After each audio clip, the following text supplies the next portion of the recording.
Assalamualaikum warahmatullahi wabarakatuh. Perkenalkan, nama saya Qoriatul Islam, kelas 1 Prodi PAUD. Di sini saya akan menjawab pertanyaan yang diberikan oleh Bapak dosen Fikri Farikin, MPD mata kuliah Tarbiyatul Manaqib.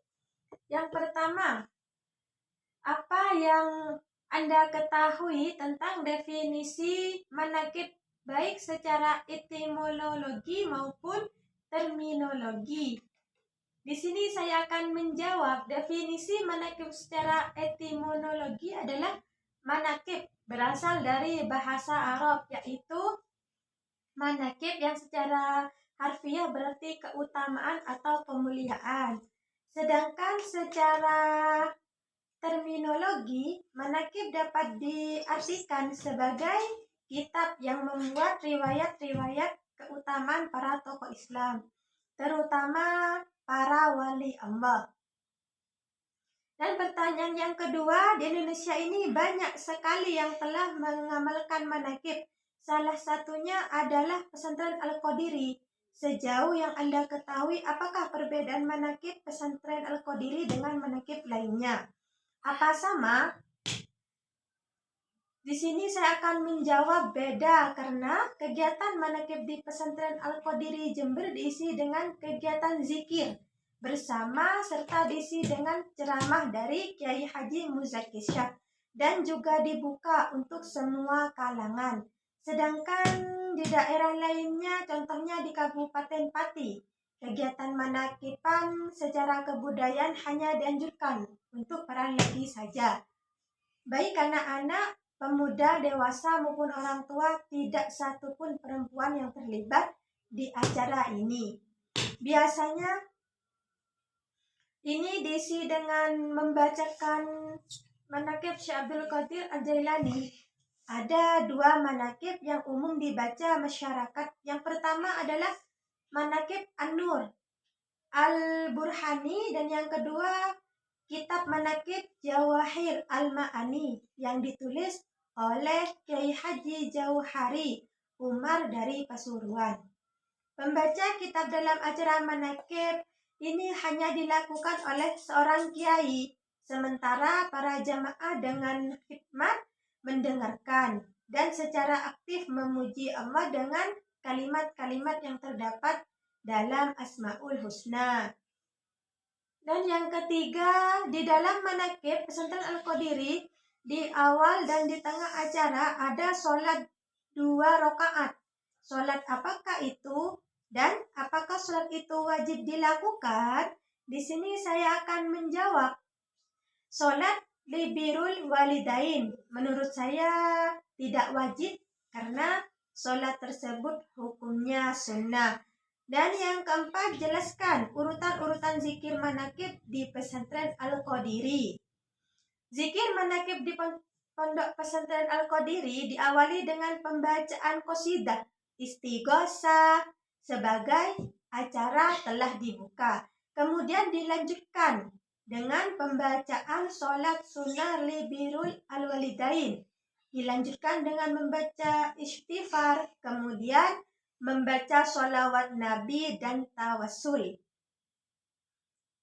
Ceramah dari pimpinan pondok pesantren yang berisi tentang motivasi para peserta agar tidak bermalas-malasan untuk bermanaqiban. Dan yang kelima, apa saja isi dari zikir manaqib pesantren Al-Qadiri, dan dari semua bacaan tersebut, apakah ada yang keluar dari koridor-koridor agama Islam? Di sini saya akan menjawab. Bil barokah wal karomah Syekh Abdul Qadir waliyullah bi syafaat Nabi Muhammad bi idznillah waliyullah. Itu dibaca 3 kali. Innaka ala kulli syai'in qadir tahdi hajatina. Semua bacaan tersebut tidak keluar dari koridor-koridor Islam. Itu menurut saya. Dan yang keenam, pertanyaannya, setiap orang yang ikut zikir manaqib pesantren Al-Qadiri tentu memiliki niat berbeda. Berikan 3 contoh tujuan mereka ikut zikir manakib pesantren Al-Qadiri dan apa mereka rasakan setelah mengikuti kegiatan zikir manakib. Di sini saya akan menjawab yang mempunyai hutang, yang terjerat hutang setelah ikut manakib, hutangnya alhamdulillah menjadi lunas. Dan yang kedua, sedang sakit selama bertahun-tahun. Setelah ikut manakib beberapa kali, alhamdulillah diberi kesembuhan oleh Allah Subhanahu wa taala. Dan yang ketiga, dilancarkan rezeki. Setelah ikut manakib, rezeki yang sulit didapatkan, alhamdulillah jadi dipermudah. Yang pengangguran ikut manakib, alhamdulillah juga punya pekerjaan. Dan setelah Anda mengikuti kuliah Tarbiyatul Manakib, apa pandangan Anda? Zikir manakib di pesantren Al-Qadiri, Anda akan berpandangan positif atau negatif? Di sini saya berpikir positif karena zikir manakib Kiai Haji Muzaki Syah dapat menjadikan umat selalu dekat dan cinta kepada Allah dan Rasulnya serta mampu menghadapi segala persoalan hidup yang ada. Itu yang saya dapatkan. Dan pertanyaan selanjutnya,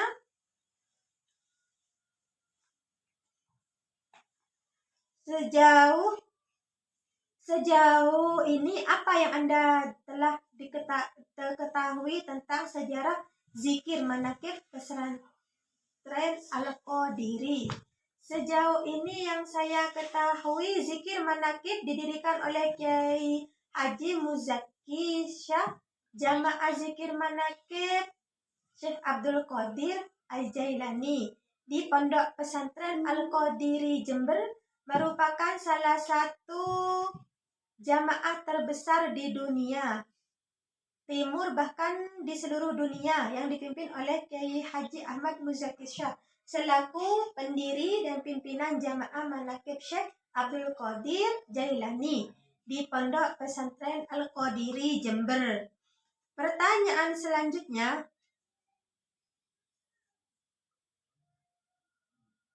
setelah mengikuti kuliah Tarbiyatul Manakib ini, apakah Anda ada niatan untuk zikir manakib di pesantren Al-Qadiri?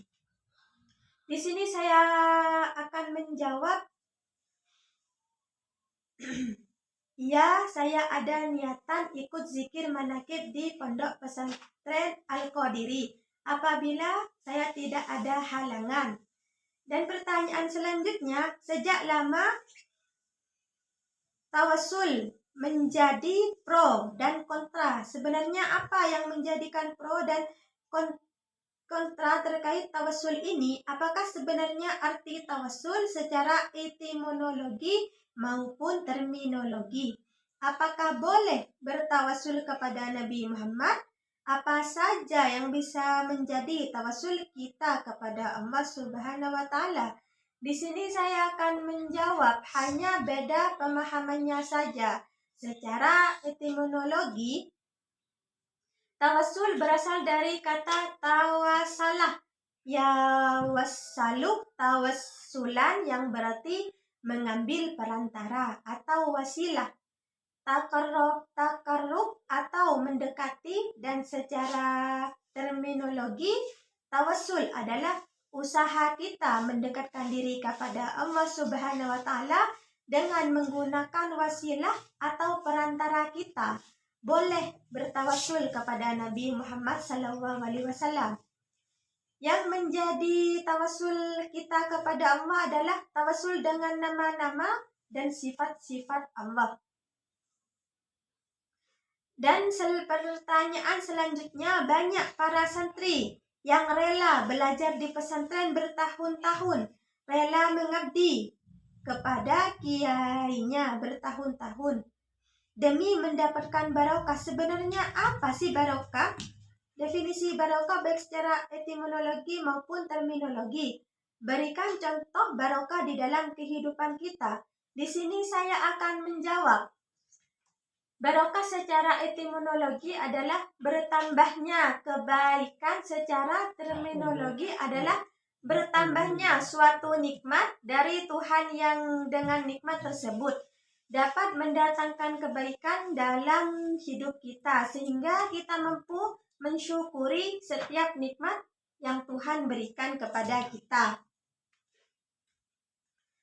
Barokah dalam kehidupan contohnya adalah selalu istiqomah dan kebaikan. Pertanyaan selanjutnya, banyak apa yang tirakat berhari-hari, berbulan-bulan, bahkan bertahun-tahun demi mendapatkan karomah. Sebenarnya apa itu karomah?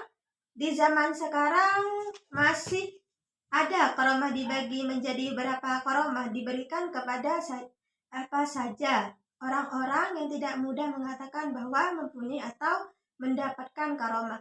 Di sini saya akan menjawab, karomah adalah keistimewaan yang dimiliki oleh hamba-hamba Allah yang jelas kesolehannya di zaman sekarang. Di zaman sekarang itu karomah masih ada, dan macam-macam karomah itu adalah hisyiyah, karomah hisyiyah dan karomah dapat disaksikan oleh orang-orang awam. Contohnya mengetahui